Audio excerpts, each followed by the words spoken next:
Je suis Paul Ferris, journaliste, écrivain et naturopathe. Aujourd'hui, je vais vous parler des probiotiques. Les probiotiques sont des compléments alimentaires que l'on trouve en pharmacie ou bien dans les magasins bio et les magasins diététiques. Les probiotiques permettent de réensemencer la flore intestinale, c'est-à-dire que va permettre à notre flore intestinale attaquée pour différentes raisons, de se régénérer. Alors, qu'est-ce que c'est que la flore intestinale? La flore intestinale, ce sont des milliards et des milliards et des milliards de bactéries et de micro-champignons qui permettent de digérer, non seulement de digérer les aliments, mais qui permet la métabolisation, c'est-à-dire que tous ces minuscules organismes permettent, par des systèmes très complexes, de transformer nos aliments en énergie, en nutriments, en vitamines, en oligo-éléments, en acides aminés, etc., etc. Il ne faut pas croire que, par exemple, quand vous mangez de la viande, le morceau de viande va se transformer, la protéine de la viande va aller directement dans vos muscles. Non, il y a tout un trajet, et d'ailleurs, la protéine de la viande va être découpés en petits morceaux, en acides aminés. Les acides aminés vont eux-mêmes être découpés en molécules pour être refabriqués dans l'autre sens. Donc tout est décomposé, recomposé de façon à l'intérieur de nos intestins pour être distribué grâce au sang et aux autres liquides tels que la lymphe, mais principalement le sang, à nos organes.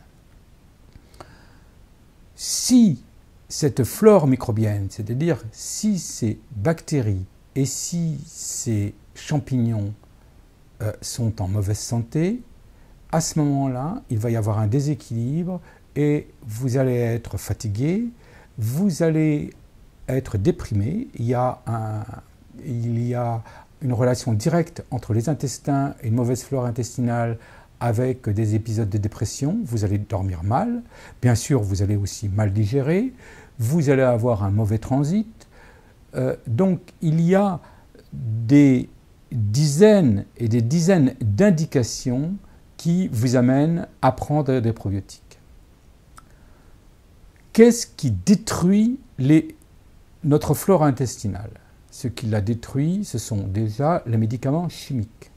C'est pour ça d'ailleurs qu'on appelle les probiotiques. Par exemple, les probiotiques, c'est pour la vie, pour reconstruire la vie probiotique, qui sont censés réparer le travail des antibiotiques qui sont contre la vie.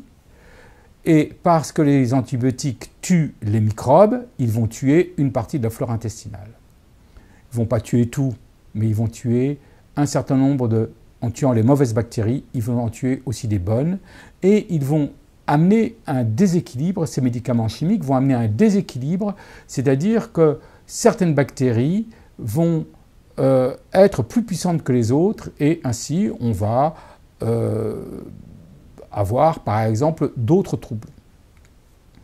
Il peut y avoir par exemple des mycoses, il peut y avoir cette fatigue dont je parlais tout à l'heure, il peut y avoir tout un tas de problèmes qui sont liés à la perte de l'équilibre de la flore intestinale.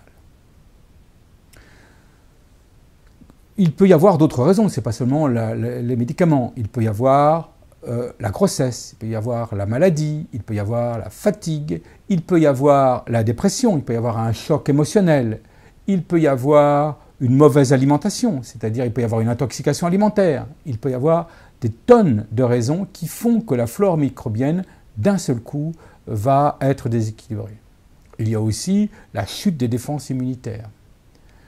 À partir de ce moment-là, vous allez prendre des probiotiques. On les prend dans disons, deux grands cas. Le premier cas, c'est la cure, c'est-à-dire on va en prendre de façon préventive, donc par précaution, on va en prendre 3 ou 4 fois par an sur une période de 15 jours. De préférence, on va le prendre par exemple à la rentrée avant l'automne, on va la prendre en plein hiver, et puis par exemple au printemps, peut-être à l'été, en début d'été, avant l'arrivée des très fortes chaleurs.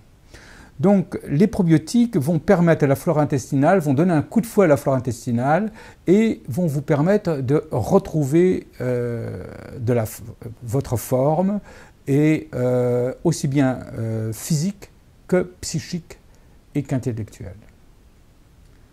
Mais comment choisir les probiotiques? Parce que quand on se promène dans les rayons, il y en a vraiment beaucoup. Alors, il y a deux critères. Le critère est un critère de qualité et le second est un critère de prix. Le critère, commençons tout de suite par le critère de prix. Le critère de prix, il est très simple. Les probiotiques se vendent sous forme de sachets ou sous forme de gélules. Généralement, on prend 1 à 2 gélules par repas ou un sachet par repas. Donc il suffit de voir ce que le fabricant, ce que la marque, ce que le produit conseille, c'est-à-dire si on vous dit de prendre 1 gélule par repas et qu'il y a 30 gélules et que ces 30 gélules valent 15 €, on arrive à 50 centimes la gélule. Ce qui est un prix moyen. En général, les gélules valent entre 30 centimes et 1 €. Donc, premier critère, ce prix-là. Deuxième critère, ça va être le nombre de souches. À partir du moment où on a des milliards et des milliards de bactéries dans les intestins et dans tout le système digestif, il faut savoir que plus on multiplie les souches, le nombre de germes différents, plus on va favoriser la machine, plus on va relancer la machine. Donc, plus vous avez de souches, lisez sur l'étiquette, s'il n'y a que 3 souches, ça sera des probiotiques qui seront de moins bonne qualité que s'il y a 5, 6 ou 7 souches. Troisième critère de choix, c'est le nombre de milliards de bactéries par souche. Si c'est de l'ordre de quelques millions, quelques centaines de millions, vous n'en aurez pas plus que dans un yaourt, dans certains yaourts. En revanche, si chaque gélule contient 10 ou 20 milliards de bactéries sur 5 souches, par exemple, ou 6 souches ou 7 souches, à ce moment-là, vous aurez un probiotique de qualité. Donc, plus vous avez de souches, plus vous avez de bactéries, et mieux c'est.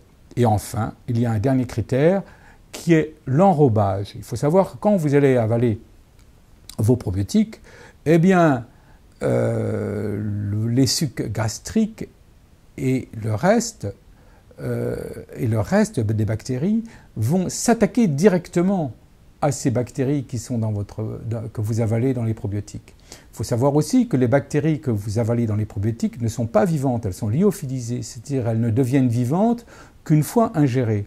Donc le temps qu'elles se réveillent, c'est un peu amusant de voir une bactérie qui se réveille, mais le temps qu'elle se reconstitue, qu'elle revive à l'intérieur de vos intestins, eh bien, elle peut se faire attaquer par les autres.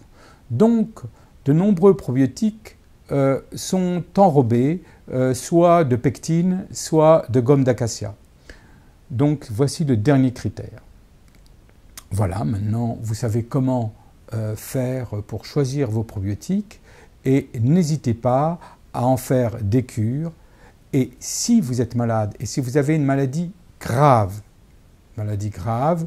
auto-immune ou non, infectieuse ou non, prenez des probiotiques à très haute dose, prenez plusieurs marques à la fois, ça va vous coûter un petit peu cher, mais ça en vaut vraiment la peine, vous verrez la différence, vous serez beaucoup moins fatigué. Merci de m'avoir écouté dans cette nouvelle émission et à la prochaine.